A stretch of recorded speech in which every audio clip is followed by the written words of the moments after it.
परम पूज्य साहिब जी, देवियों एवं सज्जनों, भाइयों एवं बहनों, हमारे तरफ से आप लोगों को त्रैबार बंदगी है। दो शब्द बोलने जा रहा हूँ, उस पर आप लोग विचार करेंगे। हाँ सब इन में हाँ ना मोहे बिलग बिलग बिलगाई हो, ओढ़ा न मेरा एक पिछड़ा, लोग बोले एक ताई हो, एक निरंतर अंतर नाही, जौ शशि घट जल झाई हो, एक समान कोई समझत नाही, जासे जरा मरण ब्रह्म जाई हो, रैनी दिवस तावानाई, नारी पुरुष समताई हो, हाँ मैं बालक बूढ़ो नाही, नामो रे चिलकाई हो, त्रिविधि रहो सब हिन माँ बरतो, नाम मोर रमु राई हो, पठवे न जाऊं आने नहीं आऊं, समली रहो दुनियाई हो, जोला तान बान नहीं जाने, फाटी बीने 10 ठाई हो, गुरु परताप जिन्हें जस भाषो, जन बिरले सो पाई हो, अनंत कोटि मन हीरा बेदो, फिटकी मोल न पाई हो, सुर नर मुनि जिन खोज पड़े हैं, कुछ कुछ कबीरान पाई हो। सदगुरु कबीर साहेब कहते हैं, हौ सब हिन में हौ ना हो, मोहे बिलग बिलग बिलगाई हो। आत्मा रूप से तो यह जीव सभी शरीरों में है, लेकिन शरीर रूप से नहीं है, क्योंकि शरीर से जीवात्मा इसमें रहते हुए भी इससे अलग है। हमारे संत महापुरुष यही बताते, यही बिलग बिलग करके बताते हैं कि यह जीव अलग अलग है, लेकिन गुण ज्ञान में एक समान है, उसमें कोई अंतर नहीं है। एक समान कोई समझत नहीं, जासे जरा मरण भ्रम जाई हो। जिस प्रकार से हम सभी लोगों को अपना प्राण प्यारा है, इसी प्रकार से हम सब में दर्शन करें कि सब में वही प्राण प्यारा जीवात्मा है, सब में रमण कर रहा है। कहा गया है, घाव किस पे घालो, जित देखो तित प्राण हमारो। तो जब हम लोग यही विचार कर लेंगे कि सब में हमारे ही समान जीवात्मा है, सबको कष्ट होता है, तो सभी लोग अगर ऐसा विचार करना तो कोई गलत कर्म नहीं कर सकता है, कोई किसी को डांट नहीं सकता, गाली नहीं दे सकता है, किसी का निंदा नहीं कर सकता है, न किसी का चोरी कर सकता है। और जब ऐसे चलेगा तो उसका कर्म सुधार हो जाएगा। एक समान कोई समझत नहीं, जासे जरा मरण भ्रम जाए। तो एक समान जब समझ लेगा आदमी, जिस प्रकार से हम लोगों को पत्नी मिली है, बच्चा मिला है, बेटा मिला है, बेटी मिली है, लेकिन हम लोगों को समझना चाहिए कि यह जीव जो आया है मानव शरीर में, वह एक रथी है, यात्रा करने आया है। सभी यात्रा कर रहे हैं, पुत्र भी अपने यात्रा पर है, पत्नी भी अपने यात्रा पर है, माता पिता अपने यात्रा पर हैं, हम लोग भी अपने यात्रा पर हैं। जब इस प्रकार से हम समझ लेंगे तो कोई मरेगा, किसी का शरीर छूटेगा तो वह दर्द नहीं होगा, क्योंकि पहले से समझा हुआ है, उसको ज्ञान है कि सभी जीवधारी जो आए हैं सब रथी हैं, अपना अपना कर्म करते हुए इस धराधाम से जाना है।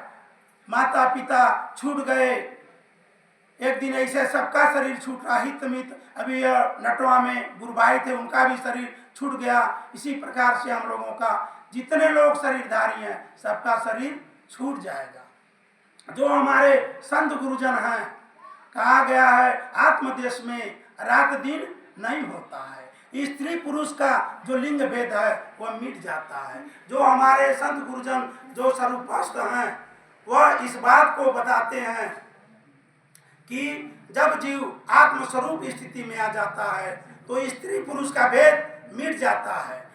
यह स्त्री पुरुष का भेद खत्म हो जाता है, वह अपने स्वरूप में आ जाता है। यही तो गति मुक्ति है, यही बंधन से छूटने का कारण है। अगर हम लोग जब इस सत्संग में आएंगे, क्योंकि यही का स्थान है कि यहीं से हमको ज्ञान मिलेगा। अलग से हम चाहे ज्ञान लेना तो अलग से नहीं मिलेगा। पठवे न जाऊं आने नहीं आऊं। यह जीव कोई अलग से यहाँ से लेके नहीं जाता है। सभी लोग रथी हैं, सबका समय पूर्ण होता है अपने अपने समय पर। देखा जाता है कितने लोग भजन गाते गाते शरीर को छोड़ देते हैं। भजन गाते कोई मंच पे भाषण दे रहा, शरीर छूट जाता है। तो कैसे छूटता है? जीव का समय पूर्ण हो जाता है। जैसे ही समय पूर्ण होगा यह जीवन लीला समाप्त हो जाएगी। जो लहा तान बान नहीं जाने, फाट बिने दस ठाई हो। अगर जिस प्रकार से कपड़े हम लोग जो कपड़ा पहने हैं इसको कोई बुनकर बुनता है, कोई अनाड़ी जुलाहा हो और वह कपड़ा को बुने 10 जगह से फाड़ दे तो वह कपड़ा पहनने लायक नहीं रह जाएगा। इसी प्रकार से यह मन रूपी जुलाहा जो हमारे घर के अंदर बैठा है, यह जीव को नाना कर्म बंधनों में फंसा लेता है।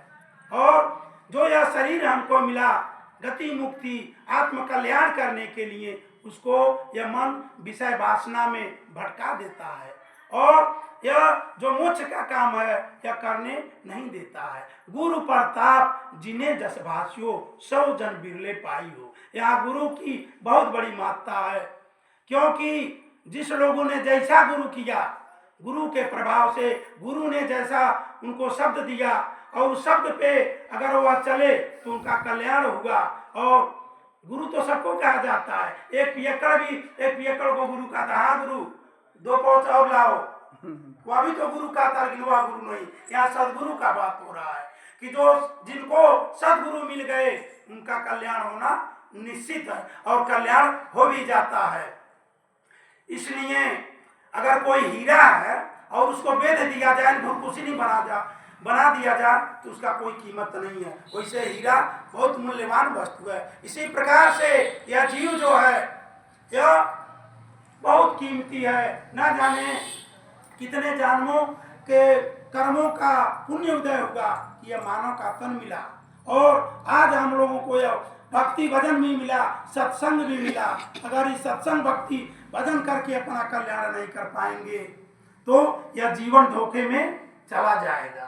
तो हम लोगों को इस जीवन को निर्मल बनाना है और निर्मल बनाने का जगह और कहीं नहीं है। एक सत्संग है, क्योंकि कहा जाता है सत्संग की गंगा बहती है गुरुदेव तुम्हारे चरणों में।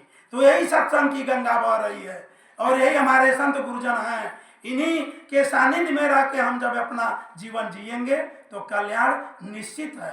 अगर हम संत गुरुजनों के सानिध्य से हट जाएंगे तो धीरे धीरे हमारे अंदर कचरा जमा हो जाएगा और जो यह भक्ति भजन करके आत्म कल्याण का काम करना चाहते हैं उससे हम कोसों दूर हो जाएंगे।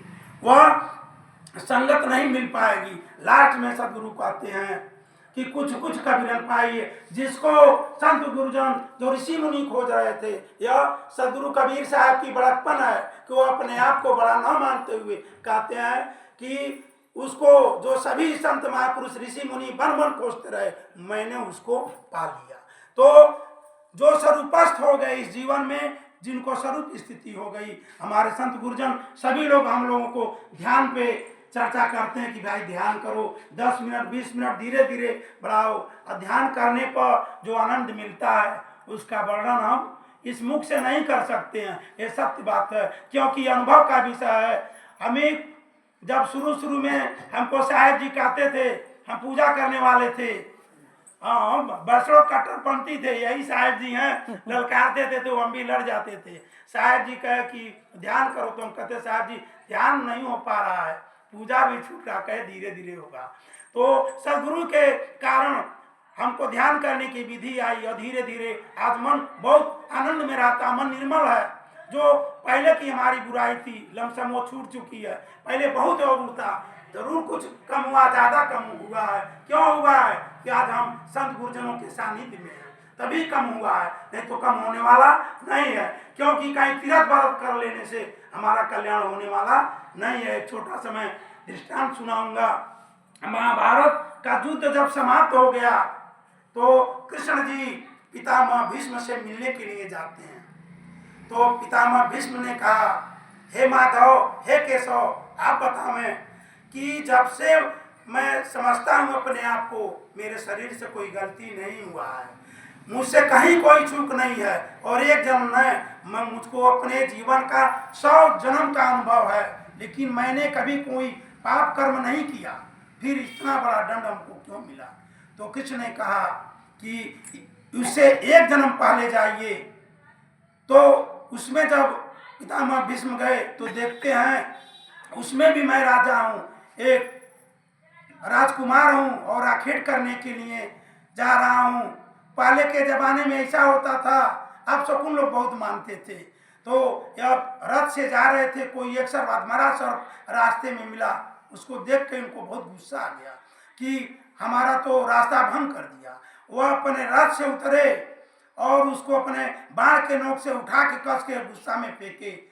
बगल में नागफनी का पौधा लगा हुआ था, इसमें नागफनी में देखा जाता इतना इतना बड़ा कांटा होता है, और इस रफ्तार से फेंके कि उस सर्प के शरीर में एकदम पूरा नागफनी का कांटा धंस गया, और वह तड़पते तड़पते 18 दिन के बाद उसका शरीर छूटा।